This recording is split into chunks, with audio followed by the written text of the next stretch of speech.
Hello, I'm Loree Williamson, CEO of Agriculture for Life. In this edition of Nourishing Minds, we visit with Dr. Nicole Gaudette, Program Manager for the Canadian Agri-Food Automation and Intelligence Network, or better known as CAAIN. We're going to dig deeper and learn about the latest technologies available for food and farming production. Thank you, Dr. Nicole Gaudette, for joining us today. I'm super excited to talk a little bit about your history, who you are, and of course, technology and innovation in agriculture. So welcome. Thank you. Yeah, this is brilliant. Thank you so much for the invitation. Absolutely thrilled to be here to speak about, a little bit of my background, but more importantly about CAAIN and just the excitement that we're seeing, and hopefully we're contributing towards agriculture and ag tech in Canada. Awesome. So, well, then let's start at the very beginning, Nicole.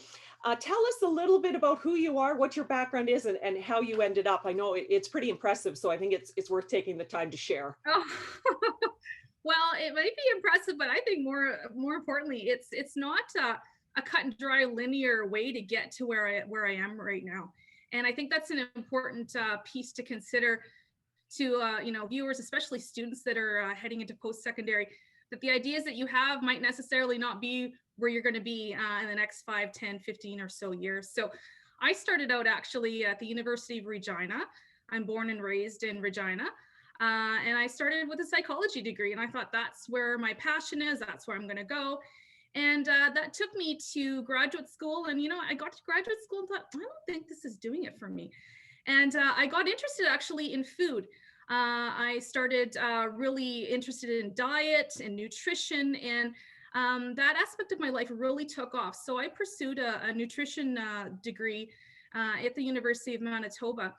And at the time, University of Manitoba had nutrition and dietetics, but they also had a food options sort of added to that degree. And I thought, what does this mean by food options? And literally there was classes that were added that were on food science. So things related to product development and ingredient technology and things related to nutrition on an aspect of functional foods and nutraceuticals. And then I found my real passion at the time, which was sensory science. And that was really trying to capture feedback on food by humans. So the consumer aspect of foods and people's perception of foods, what they like about them, what they don't like about them, and what are the drivers behind consumer choices in foods. So that set me on a path to graduate school actually at Brock University in Southern Ontario. And I really wanted to pursue studies related,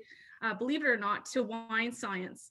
And, wine at the time, this was 2012 or so, and we're looking at aspects of wine health. And what is it that's so interesting about wine, and why when we go to the doctor and the doctor says, well, you should have a glass of red wine with dinner. This is really healthy for you. And you think, well, why are they asking me this to do this? And so with that, there's a lot of antioxidants in wine. And so the idea was, well, can we increase the antioxidant level in wine so that a glass of wine is even more healthful for the consumer? So that took me on a whole different pathway of looking at food and looking at it from a scientific sort of side of things, and what the consumer would think of that end product. Is it a product that's just as pleasurable as a regular glass of wine, or is there some aspects of the taste profile that perhaps are a bit too bitter, or they feel astringent, because these antioxidant compounds from plants are quite potent, right? And so they do have a taste profile. So that got me very interested, and I went all the way through to a graduate program, to a PhD, really on sensory evaluation of food and wine. And as I was starting my defense for my PhD, a job came up actually at the Food Process and Development Center in Leduc, Alberta, which is part of the Agriculture and Forestry Department. And so, of course, me with all my knowledge on wine and sensory evaluation, I thought, well, Alberta's not going to really work for me because there's no wine in Alberta.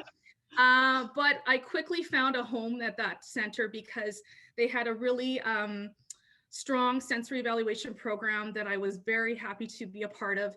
And we started focusing on sort of the eating quality, consumer perception, and overall food quality of things such as beef and pork, products, especially on the pulses and other grains, of course, processed foods as well.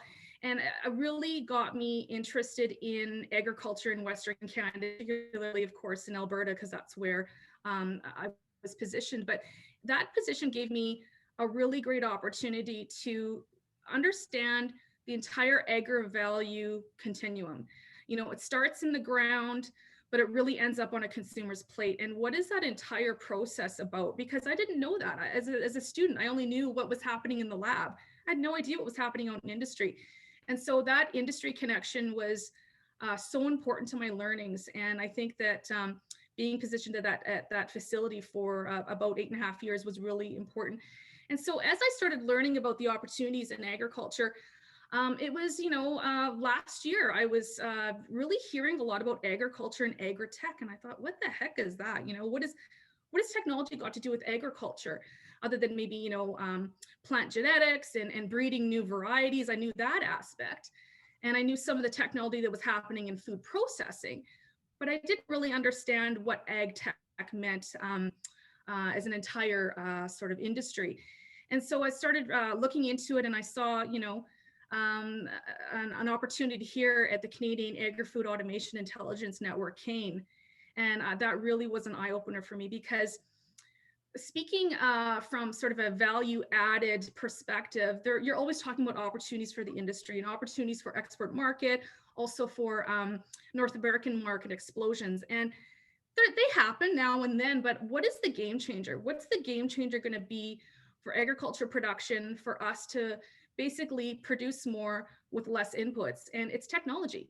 And so from a broad perspective, that's what made me so attractive to CAAIN and ag tech, is that it's going to be that technology that is going to truly move the needle. And it's going to be the missing link, I think, that the agriculture sector has needed for quite a long time. You'll see other sectors that are adopting artificial intelligence and other technology, but agriculture is sort of lagged behind. But we've seen agriculture take on new technologies in the past, right? We didn't always have combines and swathers and tractors. All of this was done with animals and humans, right? So there was a technology shift back then too. So maybe this is what we're looking at right now, is another huge technology shift where we're really using these tools to help elevate the production and the efficiency of our manufacture. Oh, that's really interesting. And as you said, your journey, I'm starting to think about, how, your studies around consumers and their preferences. And then of course we all volunteer to be your wine subjects, so that's not a problem when we do that. But being able to translate that and then taking some of that thinking into where ag tech plays in. When we understand consumers, or we have a lot of reports and research that's done on consumers, and of course we could segment them even smaller to your millennials, your Gen Zs, your baby boomers, all of that, and what those preferences are. And then the role of technology and the perception and knowledge of consumers on that, and how that is advancing the industry. So, that could be, we could do a series of, because I too find that very fascinating. As the more you dive in to understand food and food production, and then of course the end user, the consumer, how we buy and how we consume, and then tying that to values, and it is fascinating. So let's talk a little bit then about CAAIN. So what is the role? What is the mission, the objective of CAAIN? Yeah, we really like to see CAAIN as a real pivotal sort of tool that can be used to really bridge the gap between technology and agriculture. So like I mentioned before, agriculture has been sort of deemed as lagging a little bit behind in technology. The adoption's quite not there. But we have a lot of technology that is in Canada. And of course, we have a very strong agricultural sector. And, what we like to basically suggest is that agriculture knows the issues that it has. It knows the challenges that are at hand. And technology has a lot of tools that agriculture could have, but not necessarily do those two sectors speak the same language. And so what CAAIN's role is really to help bridge that gap. So bring technology to agriculture and agriculture to technology, get them having conversations and using each other to solve a lot of the issues and gaps that are happening in agriculture when it comes to production and efficiencies. So, you know, this is really one of the missions for CAAIN is to be a conduit in that area and really start conversations. We've been doing this for just a short time, but we're already seeing a lot of great ideas coming to fruition. And, you know, CAAIN is really positioned there to help out in this area, because not only are we a connector and a network, we're also a funder. So we have programs that are dedicated to assisting industry, assisting agriculture, bringing technology on to help solve these issues. And so a little bit of background, we had a closed competition when CAAIN first started back last year. And from that competition, we have about 9 projects now that we're looking to roll out. And so those announcements should be coming shortly. So stay tuned for those. Those are very exciting. And then also we have an open competition. So that open competition, we had 42 applicants apply. Wow. And from those 42 applicants, we've gone through some screening and some reviewing. And so the next step in our process was an expression of interest. And we had 29 of those 42 initial projects go to expression of interest. And again, that's another level of the competition. And now we're going on to full proposal, and that's the last stage of that competition. We're looking at 15 projects that are going into full proposal. So it's going to be a while until we really see how successful those full proposal projects are going to be. Those announcements will be in the fall. But again, we have 9 projects well underway with final agreements signed. We're very excited about these that are going to come hopefully to a media release soon. Okay, well, watch for that. So who would be applying? Like who's doing this work?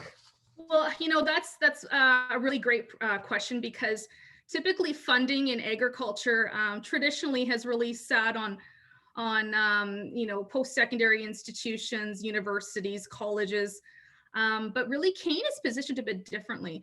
We're really here to grow the industry, the tech industry and agriculture industry. And so we're looking for small and medium-sized businesses to really grow and thrive in this new industry. And so we're seeing more small and medium-sized enterprises applying for these grants that we have, these programs that we have.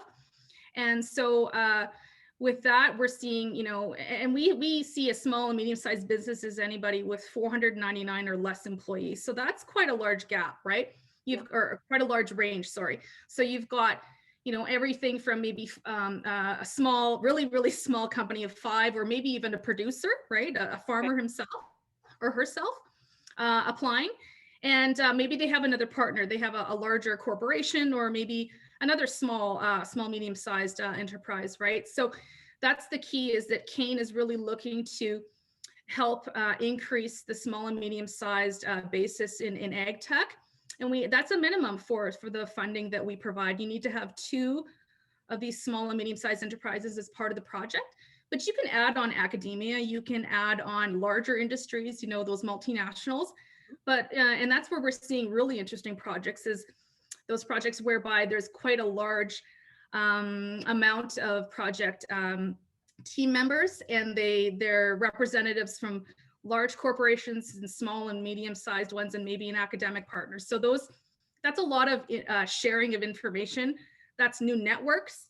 And that's really important, because again, like I had mentioned before, we're here to really bridge that gap that we see does exist between technology and agriculture. Yeah, and that's a really great point, because bringing in those collaborative minds, you know, and everybody's, you know, can put that valued input together. Is this just in Alberta? Is it in Canada? Is it global? Where are your projects? Not, you know, leading us to what projects are being approved, but are they? But are we just in certain regions? Sort of the scope, right? Yeah. So our lens is absolutely coast to coast. It's the Canadian Agri-Food Automation and Intelligence Network on purpose. We're Canadian. We are positioned in Alberta here in Edmonton, Mhm. but we do represent coast to coast. So for sure, there's some interest coming from Alberta companies, but we have projects, especially those 9 projects from the closed competition, and they are Canadian, right? They're Canada wide. So we've got represented applicants from across Canada. Yeah, that's really important. Yeah. Yeah, absolutely. And it's so different. I mean, agriculture is different from one end, go drive 10 minutes away and it's completely different, Yeah. really. Um, and so what are some of the areas of focus? So, I mean, ag tech is big. Yeah. You guys have specific areas that you're looking at, you're focusing on within CAAIN? Yeah, absolutely. Great question. Ag tech is big. It's a bit intimidating actually at first when you're first jumping on board and starting to dive into it, wrap your head around it. But we've got 3 sort of priority areas of activity. So one of them is automation and robotics. So a little bit about that, you're taking a look at, for one example, who's doing a lot of the working in agriculture, right? It's people, it's hands-on. And one of the most recent examples that's still happening, of course, is COVID-19. And COVID-19 placed a lot of pressure on the human side of food production, food processing, growing, harvesting, all those types of elements, right? And so we see this as an opportunity for the industry that if we can, depend a little bit less on those jobs, because those jobs are obviously very important, but they're difficult to sustain long term. And so those jobs that are sort of very repetitive, and they're extremely important, but they're repetitive. And we find that that might be an area where automation and robotics can help alleviate some of the pressures that are on companies and agriculture processors and producers to help offset some of the responsibilities on those workers, right? So that's one opportunity. We see that especially in areas of such as meat processing. We saw here in this province of Alberta, Cargill, JBS, Ollie Mill, all having outbreaks of COVID-19, and look at what impact that had on the entire food supply chain, right? So not to say that robotics and automation is going to take over all the workforce, but is there some level of injection of robotics and automation that can help the whole process be more efficient? And again, a little bit less dependent on manual labor is really what we're looking for. We Yeah, don't know what that percentage is going to be, right. but again, it's more about let's have that conversation and really have a defining moment where we can see the page turn on how we have food produced in this country and in this province as well, right? With food processors on the meat side. Yeah, and we have to remain, competitive, right? So, Exactly. you've got to look for, like you had said, the efficiencies and how you can streamline some of the process work to Hmm. remain competitive because we compete in a global market. So, uh, Yes. and so, okay, so automation and robotics. Are there other areas of focus? Yeah, we've got a really exciting one as well with data analytics and data-based decision making. So this is a really large area that, one of the examples I can look at is precision agriculture. So if you're out in the fields and you're growing broadacre crops, what are the current inputs do you use or data points do you use to make decisions? Mhm. Is it is it a weather station? It's the weather network. It's what you grew last year and how did that come out with an outcome and an output and also value back to you, to the producer? How did that work? So a lot of the information that's being tapped into by producers may not be timely. It may not be as current as it can be. And so data-based decision making allows producers to make best decisions on up-to-date information. And some of the ways they can get this information is really fascinating. So there can be in the field sensors that literally can tell the producer what is the state of the soil. So what's the status of the soil when it comes to nutrients and water status? At what level are the plants growing? Are some of them doing quite well, or some of them are about to, succumb to disease. What about the weather that's happening that day? So all of these data points, and these are data points that can happen multiple times during the day. It's not just once per day or once per week. They're temporal in that you can take them at multiple times of the day. And so you can start to see how much data can be generated. And so that plus, you've heard probably the use of drones. Drones can come through, and, you're mapping out the entire area of your plotted field. And you get a really dynamic viewpoint of all of these variables and how they integrate with one another to tell an overall story. It gives you a lot more power behind your decision making as to when you're going to start to, apply fertilizer or spraying, when you're going to harvest, all those types of things. And, you'll see also this kind of, I think, naturally gravitates into one of the other areas that we're really focused on, is growing what's called a smart farm network. And smart farms are popping up all over Canada. And CAAIN is really dedicated and focused on creating a sort of a network of farms, smart farms across Canada. And you alluded to this earlier, is that agriculture is so different across Canada. We have a huge, huge country. And from coast to coast, you can see all different types of foods being produced, but the weather's different, the soil is different, the topography is different, what you grow is different, when you can grow is different. And so these smart farms, if we can position them in optimal sites across Canada, we can start collecting data that can feed into entire smart farm system for Canada.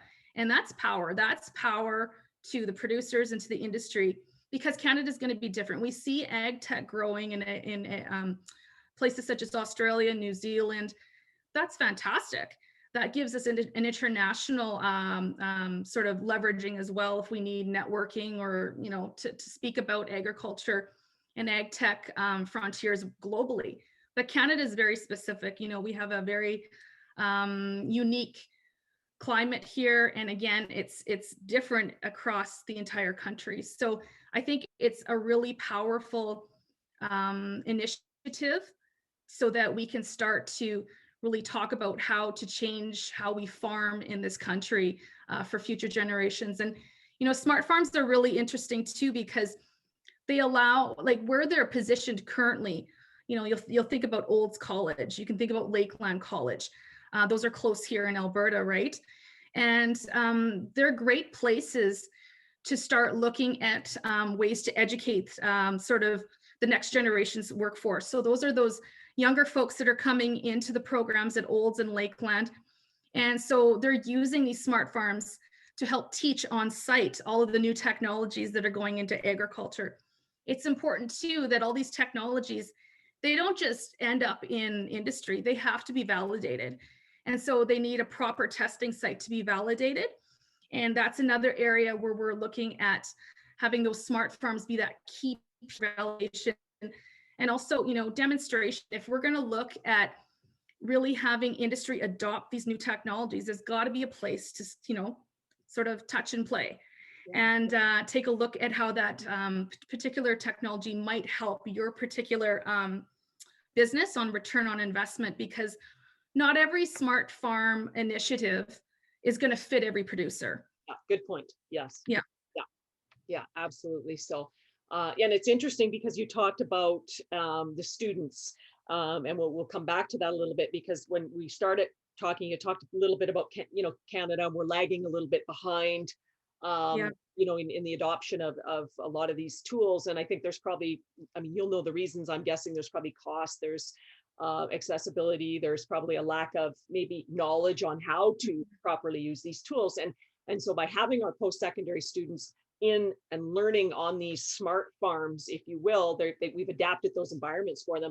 We can start to eliminate some of those obstacles that are at this point maybe causing those barriers of entry of adoption within the technology that's available. So absolutely. Like if I would speak to maybe producers that have been around for a long time, they get very excited perhaps to hear about technology, new technologies, but they're not about to adopt them.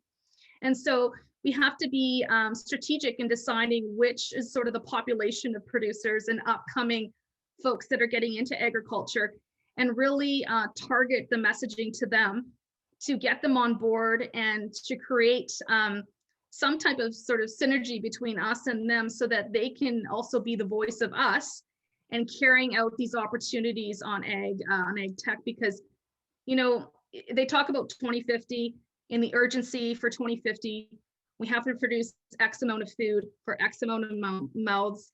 And right now, the way they're producing food, we're not going to cut it. We need to have that big movement of a needle, and we need technology to do that. So the smart farms play a really critical role in those three areas I mentioned, because it's really sort of the applied site whereby we're going to be able to truly have industry adoption and growth in this area, I think.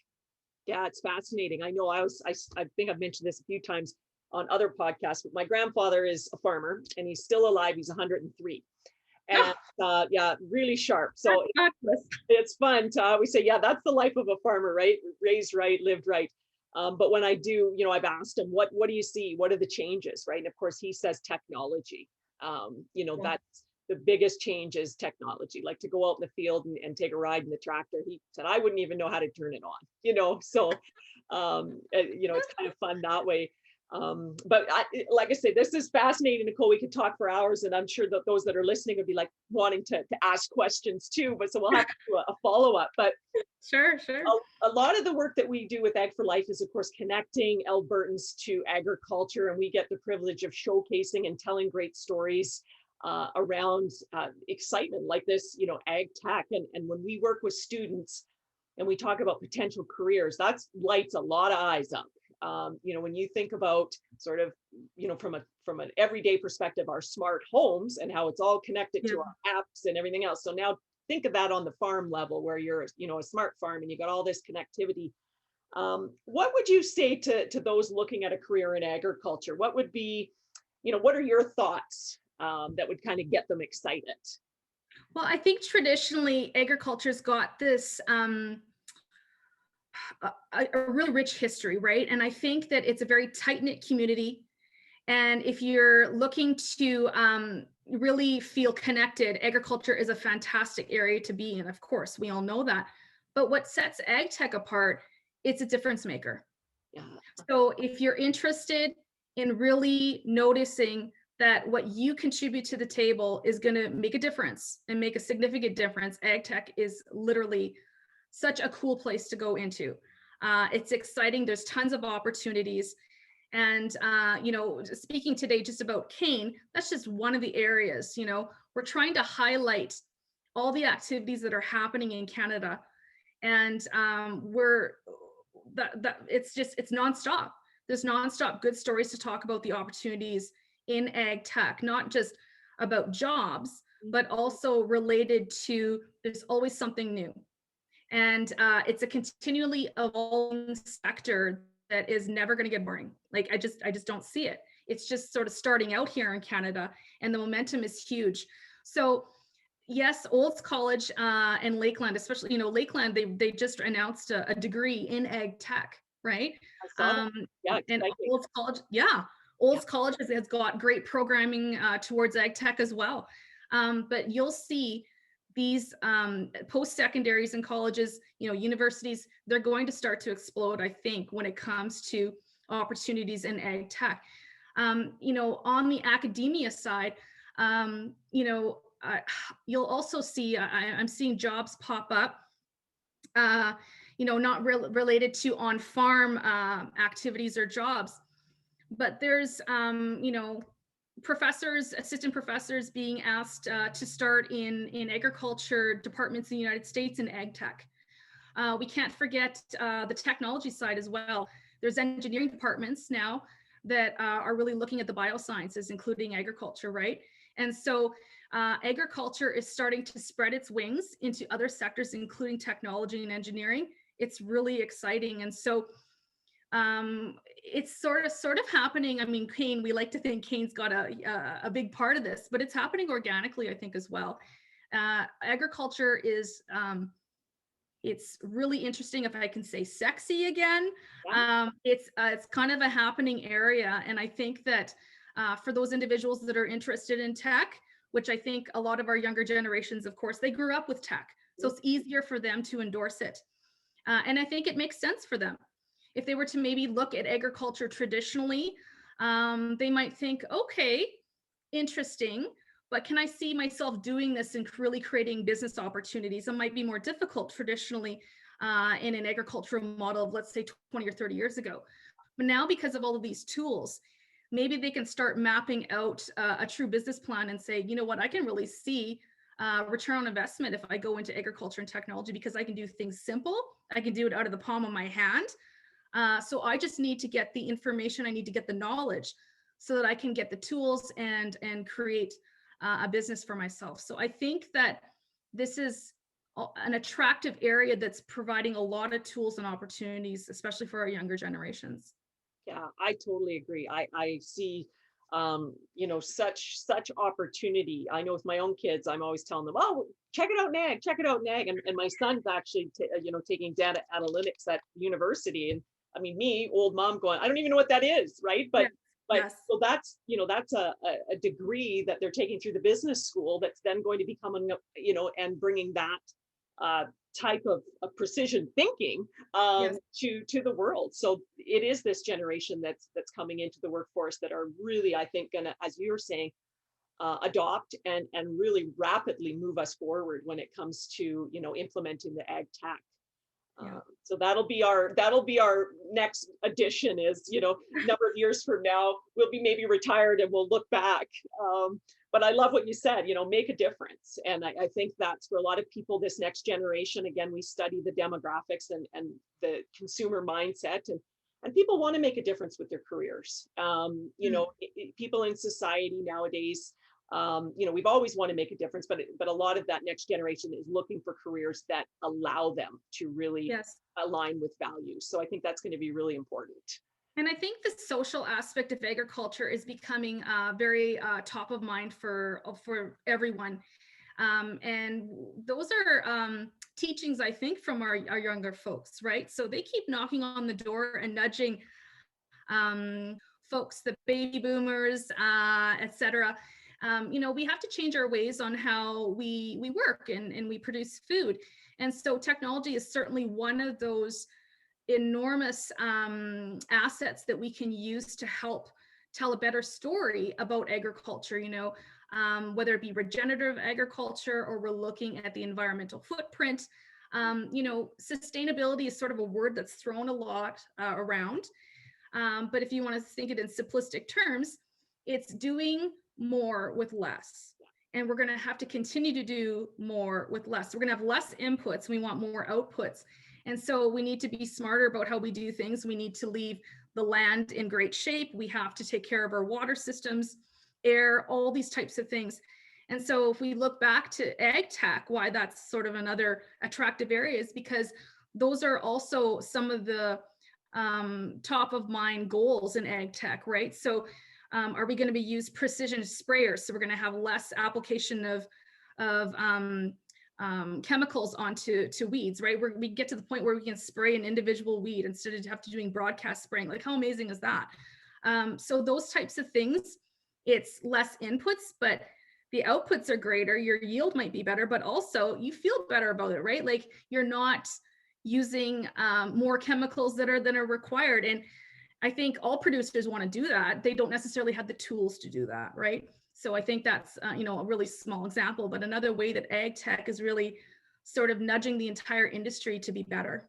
Yeah, brilliant. That's awesome. So, well, thank you so much, Doctor, for joining us today and sharing some of your wisdom. I'm truly excited just by your passion and energy. Another strong woman in ag, which is fantastic for us, as that's another area that we profile and showing all the great careers that are available. So we've got, you coming in as a powerful woman in ag and in technology at the same time. So we've checked many boxes there. So that's wonderful. Oh, you're too kind. It's really fun. I haven't been in this position for too long, but my gosh, so much you can learn, and you just get excited about talking about it, right? It's naturally a very exciting area. So yeah. Well, thank you so much, and we look forward to watching you through your career and keeping up with the upcoming media release of projects. Thank you. Thank you so much for the opportunity. It was really great to speak to you today.